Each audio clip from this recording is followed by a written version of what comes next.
Welcome to the Playful Domme, the Poly Wife, and the Virgin podcast, where we share our most intimate stories, experiences, and details of our love lives, our intimacy lives, our play lives, and giving you the opportunity to gaze in and get a glimpse of what could be possible in your life as well. As we share our stories, our adventures, we weave in tips, tricks, and techniques to help build your confidence, boost your courage, and give you the opportunity to ask for what you want in your life. Welcome to the podcast. Oh, and just a couple of quick thoughts before we get started. One, we are just everyday people. We are not professionals, licensed therapists, anything like that. This is for edutainment purposes only. This is not medical advice or legal advice, financial advice, nothing like that. Listen at your own discretion.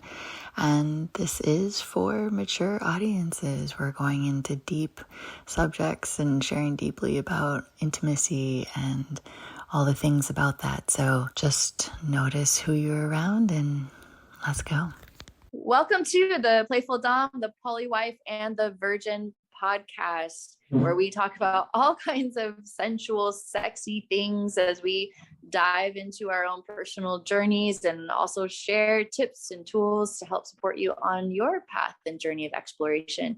And today we are starting off with Lisa sharing as she enters the foray of sensual body work. So Lisa, take it away. So I had a really fun time. Thank you, Jess, for all your assistance. I set up an ad, I got a phone number, a new email address, and I have asked some of my lovers to post reviews on my site so that I will have reviews for the work that I'm doing. I'm kind of excited about that. Yeah, that's exciting. Yep. And I had the ad up maybe an hour and I got my first email saying, hey, I'd love to see you tonight. And it was later than I wanted to. And because I'm doing these sessions in my home, I didn't want to do them while my husband was here because we have a really small home. It wouldn't be convenient. And Jess had suggested that sometimes men are not quite so comfortable with another person in the house. And so I talked to him on the phone and we agreed to today at 2:00 after we record the podcast. And he said that he would get back to me tonight. He asked me to renegotiate the price. I told him no. I said if he bought a book of 10 that I would give him a 20% discount. And he said, great, I'll get back to you tonight. And then he never followed up. So I'm okay with that.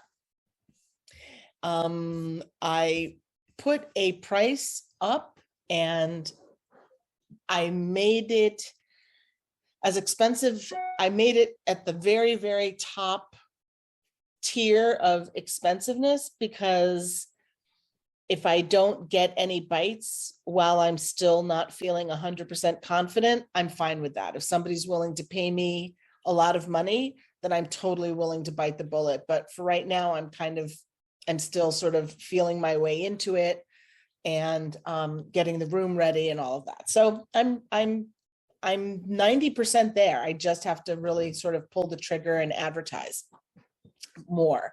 But I'm bumping my ad, which Jess had suggested every day. And so I just finished bumping it this morning. And I'm building my TikTok following as well. I started my TikTok a couple of weeks ago. And what is your TikTok? My TikTok is Lisa Van Sand. I am using my name. It was originally Poly Wife Happy Life. Yeah. And my mentor suggested that if I am indeed building a brand, to use my name, not brand the title of my book, for instance, because it too narrowly, because if I'm Poly Wife Happy Life, then really the only thing I quote unquote should be talking about is polyamory. And this way I can talk about food, I can talk about mentoring, I can talk about all of the things that I'm involved with if I'm talking about me and my brand versus me and my lifestyle. And Poly Wife Happy Life also won't get people who have a judgment around polyamory looking at my TikTok. So in order to grow viewers, I thought it was excellent advice. So I went ahead and used my name. So I am out there. Great. I'll have to go out there and follow you. I have to say that it was a big deal because I have a lot of friends, conservative friends who they may or may not be judging me, but I kind of feel like they're really cheering me on. So they're following me now on TikTok, and I'm getting a lot of really fun responses and comments. And yeah, so I think, Jess, that's what you found. Jess, that's what you found as well, right? When you quote unquote came out and were in your own light.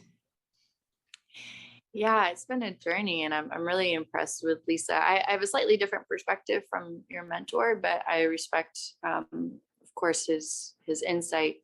There's something pretty cool about being the power priestess that like I have an event coming up in a couple of weeks called the Passionatrix Ignited event, and it's super exciting. And a woman who signed up for it in Bend, Oregon, she was talking to one of her girlfriends, and she's like, oh yeah, she goes by the power priestess. And she's like, oh, I know the power priestess from TikTok. This is just like something that's so random, but also memorable. And I was like quite touched. Yesterday I went on TikTok for the first time in months to like do a live, and I'm like, oh, there's all these new things. I don't know what I'm doing anymore. But the thing about the power of TikTok is that it really is a creative outlet for people to be able to express and share whatever they want, however way they want. I will say that in my trainings with Layla Martin, she's talked about creating the niche that's so deep that it's like you want 100 raving fans, like raving fans, rather than 1,000 people that kind of like you. She's like, because when you have the raving fans, they're gonna jump through the hoops. They're gonna want everything you got. They're so in. And that's kind of like, it's been a needle in the haystack for me to kind of identify exactly who do I really, really want to work with? Who do I really, really want to touch? But, I reflect on the power priestess and the amazing women that I'm now dear friends with that I met through TikTok, and then they came into the posse, and then they've been on retreats with me. And, and this is such a really deep, beautiful sisterhood. So I'm very grateful for it. I'm doing another branding evolution myself of stepping in as the Passionatrix, which I love. And then I'm playing with Josh. We're stepping into a female-led relationship. And that's like a whole other realm, which is really, really fascinating and cool. And we put up a profile. I put up a profile for us together on a swingers website to like just start opening up the conversations and the opportunities. And we took some really sexy photos today, and like made our first like sex video together. And I think we're going to have a podcast called Jules and Josh, and like it's just going to be about sex and intimacy, and how to navigate being in relationships with people when we're like so uniquely different and yet a lot fundamentally similar. So I think we're all like in a state of shining and showing more of who we are. So for Lisa to be taking this leap and this expansion and stepping in and saying yes to this sensual body work, and saying yes to showing herself on TikTok, and saying yes that like I do have a lot to offer, and and getting to play. Like, I think you played last night, right, Lisa? Oh, yes, yeah. Tell us about what happened last night. So hold on a second, because I came up with a fabulous name for my playmate. Oh no, we decided it was Luke. So Luke and I met Luke in March of last year. He's a snowbird from the Midwest, and he was down here. He rents an apartment for a few months each year, and he was a snowbird. So we met, and then in June I went and I visited him on my whore tour. I went and visited a couple of lovers of mine over the summer, Orion and Luke and Chiron. And so we had a couple of days over the summer. He came back for the winter and he's here again. So I think we've played once, and we've made a date to go to a swingers club on Saturday, which I'm really excited about. But he is the first person that I ever did a threesome with. He and I played with another lover of mine, Josh, whose name I won't hide because I don't care about him and nobody would ever know him. He and I played with Luke, and we played with another mutual friend of ours, Jess, and we'll have to Ms. Bea. And so Ms. Bea and I wanted to play together again, and I absolutely adore Luke. He's an incredible partner. He's clear, he speaks clearly, he's wonderful with his attention, just the right amount of everything. And he and I get along really great. So Ms. Bea and I went up to St. Pete yesterday, and we just had a fantastic time. And the three of us had a good time. We partnered off, we masturbated. We had such a wonderful wide variety of things. And, you know, he's wonderful in that he's incredibly attentive. It's all about our pleasure, which gives him such great joy. And we left him with quite a mess. His bed was completely soaked by the end of the night. And Ms. Bea was like, "You have left me lusting. I want more. I need more." So we are busy this morning creating more dates when we can get together before he leaves again. But it was really sweet because both of them, and this is what I love about this lifestyle, both of them asked me if I was okay with the fact that they wanted to play together solo. And all the jealousy and comparison comes up in my body and my feelings and all of that. And I'm just like, yep, I feel them. I see them. I know they're there. Like, yeah, go for it. Have a great time. And I had asked him last night because one of his lovers who's here is visiting for a couple of weeks. She's visiting her parents for a couple of weeks. And I know she's leaving at the end of this week. And so I said, "Hey, do you want to get together a couple of times a week?" And he was like, "No, definitely not." And I was like, my feelings were butthurt, man. I was just like, well, that was clear. I was like, okay, I'm not going to get in my head about it, but it ruminated, right? I was like, that was a little, and I didn't know, I chose not to believe that it was because he didn't like me, right? That was not the reason. It could be that I imagined that it could be the story I told myself, which I think is a Brené Brown trick, which I think is incredibly helpful in staying detached to what it is that we're considering. And I really appreciate that. Let me make a note to mention that, to put a link in the notes for that, for Brené Brown's book. But the story I was telling myself is that maybe it's a rule between him and his wife that he not see somebody more than twice a week, because that might engage, that might create feelings. And, you know, they're really clear in their marriage. And I was like, it's not about me. It's something with him, but it's something I do want to follow up on. And that for me is a hard conversation to have, right? It's kind of like, how do I ask a question that maybe I really don't want to know the answer to? But I asked it this morning. I said, "Hey, you know, I got in my head a little bit about the not wanting to see me twice in a week. And can you just tell me more about that, please?" I didn't make any assumptions. I didn't tell him what stories I was telling myself. And he came back and he's like, "I have more friends than I have time for. And if I did want to see anybody more than once a week, you would definitely be at the top of the list. I really enjoy you, blah, blah, blah, blah, blah. But the truth is I just have a lot of monogamous friends who don't know that I date. And so I can't socialize with you. And, you know, I just have too many dates. And I was like, that's perfect. Thank you for that answer. And it took him about maybe 20 minutes to answer me. So I was a little, maybe I have a question he's not going to like. But the truth is that either I'm disconnected from him because I'm in my head about it, or I'm disconnected from him because he chooses to disconnect from me because I'm asking questions like this. And the truth is, he's not that kind of a guy. He answered me honestly. I took it honestly.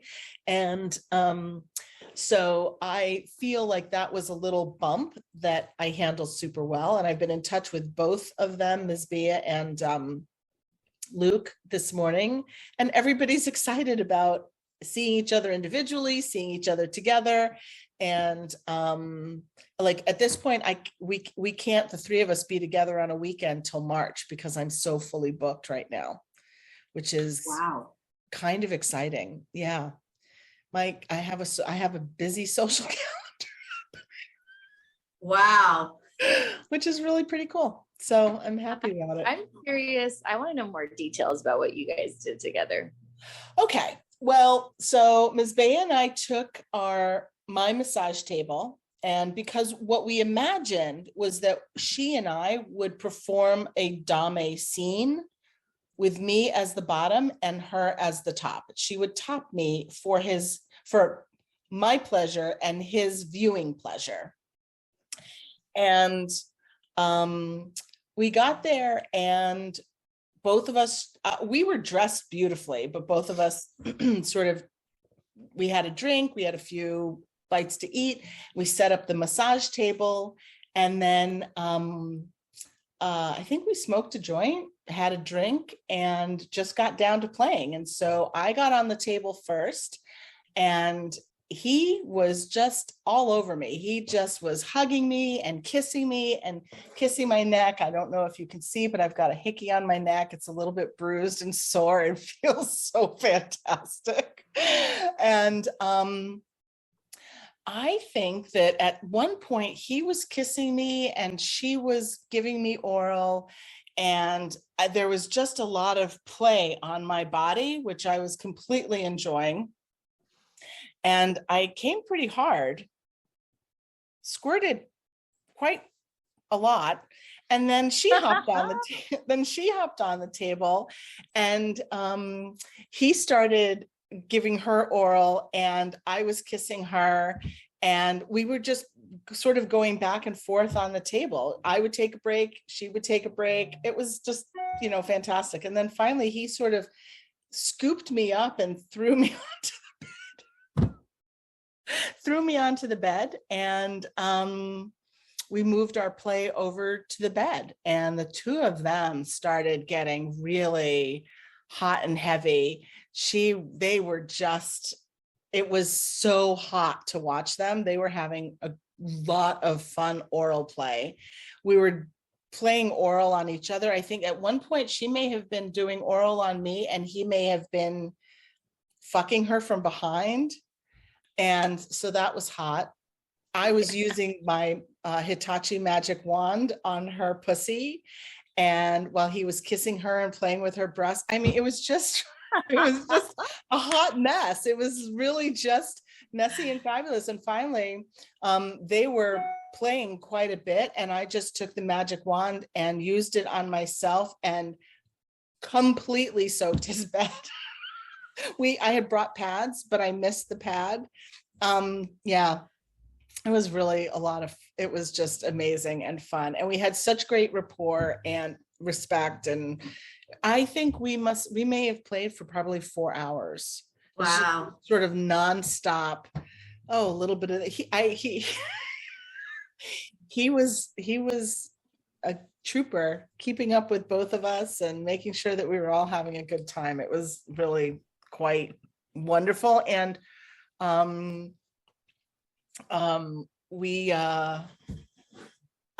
don't think I've ever had more fun getting messy. That was really the best part. And I'll send you guys pictures of the bed afterwards. Because we just decided to lay out, he laid down a couple of towels, and he wanted us to stay the night. and sleep in the middle, which meant one of us was going to get that ocean of wet under us. Yeah. But we drove home, and we'll just have to get plastic sheeting or something like that for the next time, because the mess is going to be everywhere. There's no point in trying to use a pad. But it was a lot of fun. It was a lot of fun. It was honestly, he's such a good and attentive lover. And because she and I had been together with Josh once before, which was okay, but he's not a great person in terms of attentiveness to his lovers. He's his fucking is for his pleasure, using our bodies in the wheel of consent. He's a taker, we're allowers, rather than he believes he's a giver, but he's really doing it for his pleasure. Absolutely nothing wrong with that. I see it for what it is. No judgment at all. But with Luke is a giver, man, and he just whatever. And I have to say that when the three of us decided that we would play together, I invited Ms. Bia to join us, and Luke immediately wrote to her and said, what do you have any ideas? I just want to do whatever we can do for Lisa's pleasure. Oh, wow. And both of them were eager to ensure that I had fun, which was fantastic. And all three of us, I believe, had an equal amount of fun. It was just fun. Have you guys done threesomes? I haven't. No, it's something that's been on my horizon. I think it's just been about so for one, just to back up for our listeners, you and Ms. Bia have spent some time together, and there's a lot of mutual respect and amicability. It's not like you're not a stranger. All three of you are technically you're not in partnerships, so it's like, Luke has his thing, but he's an ethical non-monogamous or polyamorous. You're polyamorous, Ms. Bia, and you're not a lesbian, right? And neither is Ms. Bia, if I correctly. So you're both straight women, but you're like in this, and so this is why I wanted to tell the listeners is that, like, it's okay. Like, it's okay to have curiosity. It's okay to have desire. It's not going to make you completely shift your sexual identity or who am I now? This is an opportunity and space of, getting to play. And Ms. Bea is an amazing play partner. I've witnessed her, not to the degree that you have, Lisa, but I've witnessed her in my own right, and to see how she's able to surrender and let go and really be in the moment with the person, and what she provides. And it's so exciting to see a woman that is so enraptured in her pleasure and is so allowing of the experience of the moment, of the connection, and she's just there. She's just fully surrendered in it, and she's not submissive. I don't think so. She can play and switch whatever way she wants. She's a shapeshifter like that, but just to see her in that full embrace, I actually am more shy than she is about leaning in and saying yes and playing and opening herself up and, being in those kinds of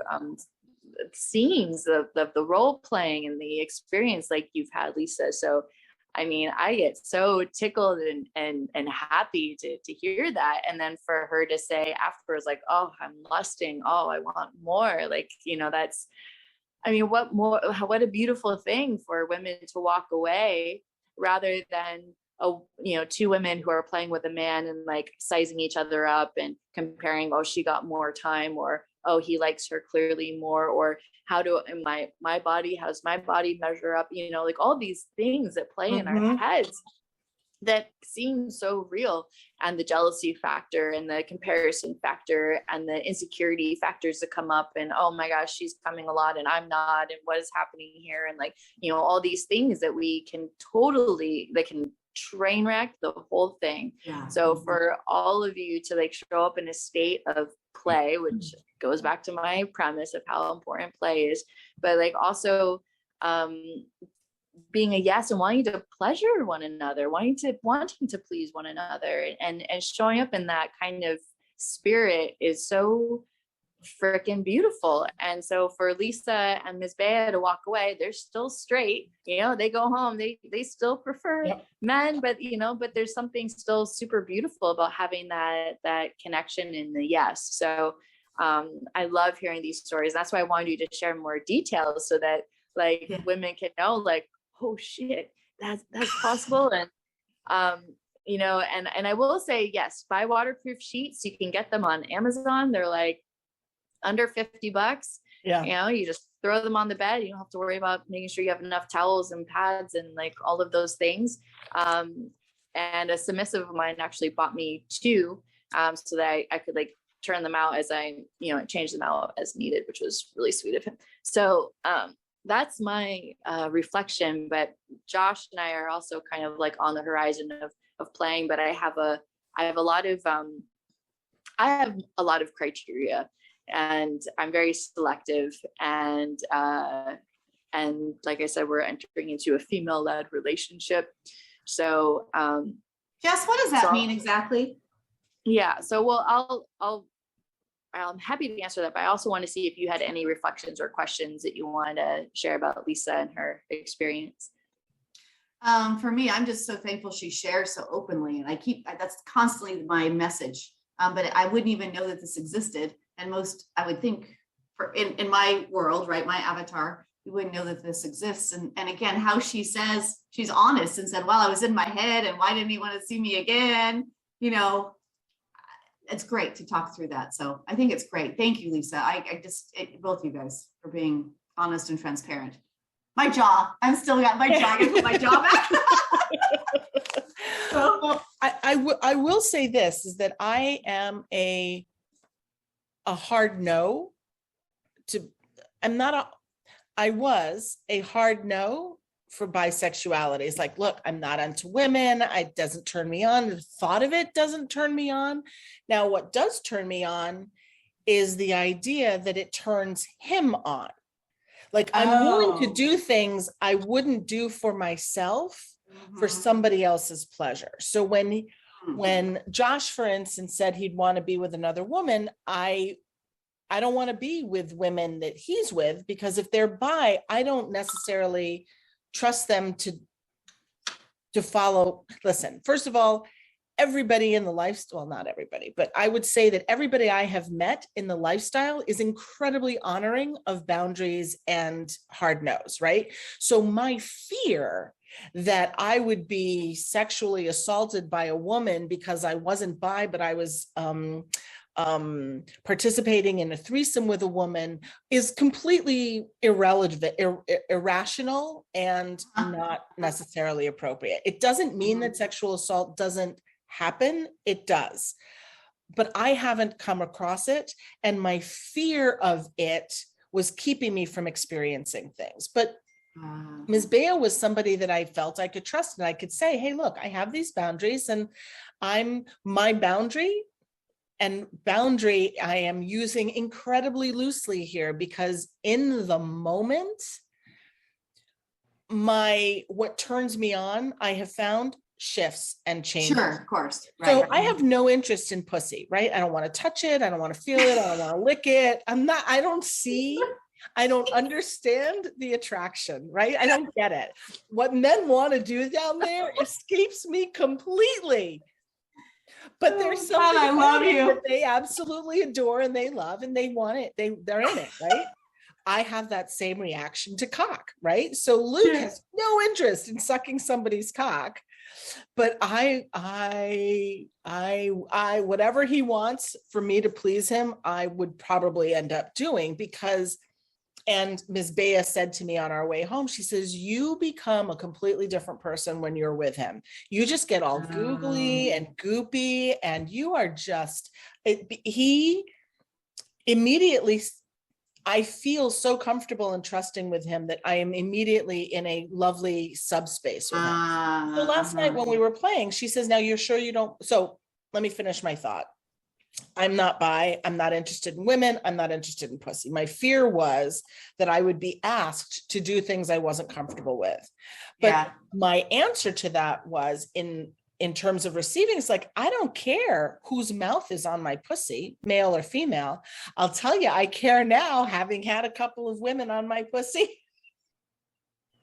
That I would enjoy a great deal. And I would definitely participate in that again, mostly because they know what the fuck they're doing. It's really fascinating to have an expert, right, know what they're doing. So she asked if it would be okay. And I said, yes, absolutely, no problem. I don't know what I'm up for, but I'm open to the possibility. If I don't ask me to eat you. Yeah, sure. But it's possible that I'll get caught up in a moment and want to go there. And I'll ask you if it's okay. But I'd rather invite you than have you invite me, because technically I'm a hard no. And I had no interest. I didn't. But I ended up caressing her pussy and playing with it with the wand. Yeah. Very not in it, because he was. But I grew more comfortable, right? So she's a partner. It doesn't matter to me that she has a pussy. She's somebody that sexually I enjoy playing with in tandem. Now, learning about her, she really just had great energy around my body, and she pleases me. She really, my body is happy after having been with both of them, and I would do it again in a heartbeat. I wouldn't even wait a week if I didn't have to, right? It was that. Just the most beautiful thing, just having you share this, is I wish you could be in my head listening to this and just going, wow. I mean, I get it. I guess that's what I'm saying, Jess, is it's like, I get it. I understand, right? And I used to believe that a hard no had to stay a hard no, but all of my no's have become yeses. My hard no to getting peed on was a hard no. It's like, you do not get to do that with me. That is definitely not it. But with the right people in the right circumstances, with the right headspace, it is incredibly enjoyable. I had no idea that fire flogging. I mean, what the heck am I doing? Seriously. What have I done that I didn't even imagine I would do when we started this podcast? I'm just, I told them both. I said, if the three of us are going to play together, you two figure it out. And I'm an enthusiastic yes. You know my boundaries. I'm just going to say yes to whatever you two figure out. And they ended up not being able to figure out anything. And she and I agreed while we were driving up there to just allow things to happen organically. And the scene we had planned never happened. But I mean, I'm sorry that we didn't get more of what we did on film, because it was fun. It was a lot of fun.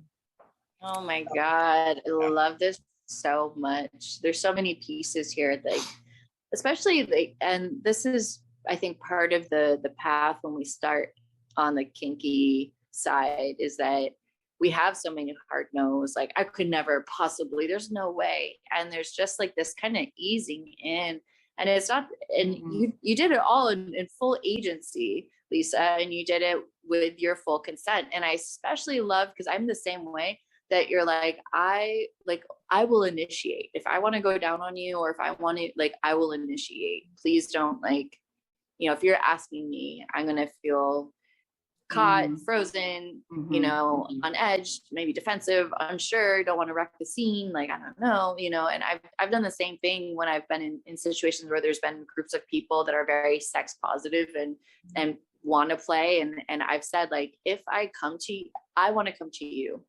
It will show, you will know that I'm desiring to engage with you. Please do not come to me, because I just don't respond well to that. And people respect I think actually you taught me that.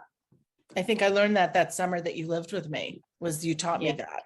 It's like, oh, that's really good. It's like, I'll bring it up if I'm interested in it. It was really, I learned so much from you guys. Yes. So this was a super, super juicy episode. I like calling this episode the hot mess, and talking about what it is, a different kind of hot mess. I kind of like that the bed was completely drenched, and this man is now getting to swim and sleep in all the juiciness of two hot women that decided to play with him. And what a gift and what a joy to experience that. And also the connection and sisterhood, of women, that, that there's so much freedom in being able to trust and surrender and let go. And it also does take trust and surrendering and letting go to experience the freedom and the joy and the bliss that's on the other side of this. And of course, things can go awry. You can't account for everything, but each of them are highly conscious people and also highly communicative. So they could have paused, they could have stopped at any moment in time. No one was being pushed over their edge. None of this was what happened in that. And so this is what's possible for all of you listeners that are here, that are like considering, like, could I actually really have an experience like this? Yes. Does it happen off the bat? No, it takes a little while, but there's ways to have the conversations. There's ways to like start gently playing. There's ways to start opening yourself up and engaging. This is what it's all about. So thank you so much, Lisa, the poly wife, and Ella, the virgin, for joining today on this episode. And stick around for our next podcast episode, where we're going to be talking about female-led relationships, what that means, what that is, why would you maybe want that in your life, and what juiciness is awaiting you there. Thanks for listening. Bye for now. Want more? Head over to theplayfulpodcast.com for all the juicy things we have to offer. From there, you can join our community, where you can get access to after hours, attend upcoming workshops and events, and even book a session. Bye for now.